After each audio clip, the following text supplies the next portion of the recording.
Turmush o'rtog'im bo'lsa ham negadir o'zimni doim yolg'iz his qilaman. Nima uchun?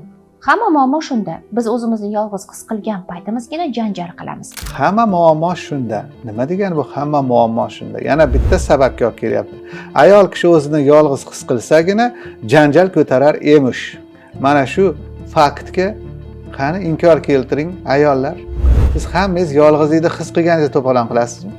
Muammo vujudga keldimi, demak siz o'zingizni yolg'iz his qilyapsiz. Inson o'zini yolg'iz his qilgan payti bilingki, agar ayol kishi bo'lsak, ayol bo'lsa, bu otasi kasalligiga chalingan. Mana yana ayolning xulqini ayolning otasi bilan bog'layapti. Soppa-sog' kap-katta odam umuman otasiga aloqador joyi yo'q. Turmush o'rtog'im bo'lsa ham negadir o'zimni doim yolg'iz his qilaman. Nima uchun? Hamma muammo shunda. Biz o'zimizni yolg'iz his qilgan paytimizgina janjal qilamiz. Bu yerda yolg'iz his qilaman nima uchun deyapti. Bu yerda janjal haqida gapirilgani yo'q. Men o'zimni yolg'iz his qilaman degan jumlaning ortida yolg'iz his qilsangiz eringizni enasini emdirasiz degan ma'noni o'qiyapti. Ya'ni janjal qilasiz. Muammo vujudga keldimi, demak siz o'zingizni yolg'iz his qilyapsiz. O'zimiz yolg'iz qilmasak ham muammo bo'ladi. Muammo o'zi nima degan savol. Mana tinglovchilar, kuzatuvchilar, siz nima deb o'ylaysiz? Muammo o'zi nima? Menga vaziyatingizni aytmang. Ya'ni pulim yo'qlik bu vaziyat, muammo emas.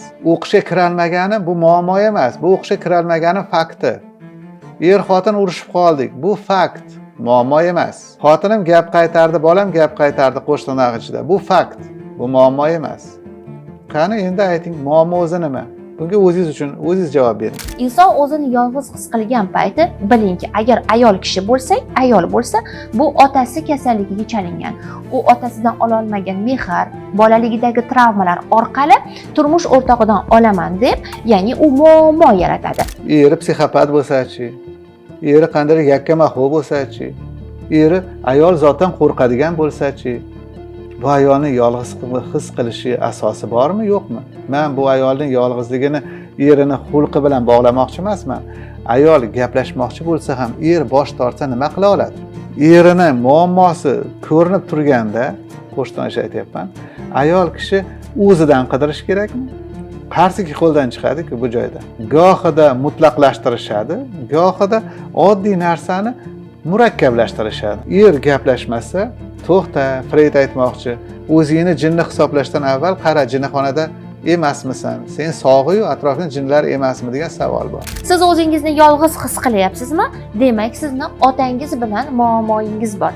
Agar otangiz tirik bo'lsalar, albatta borib bunday holatda ko'proq otangizni quchoqlang. Otasini quchoqlab kelib, uyda yana yakkama-xo'p eri bilan o'tirganda o'zini yolg'iz his qilmaydi deb kim kafolat beradi? Va biz bunday fikrlar va shunday ilmiy deb tilga olinayotgan jumlalar tahlili bilan shug'ullanamiz. Agar sizga bunday vaziyatlar qiziq bo'lsa, tafakkur qilishni o'rganmoqchi bo'lsangiz, marhamat, kanalimizni kuzatib boring.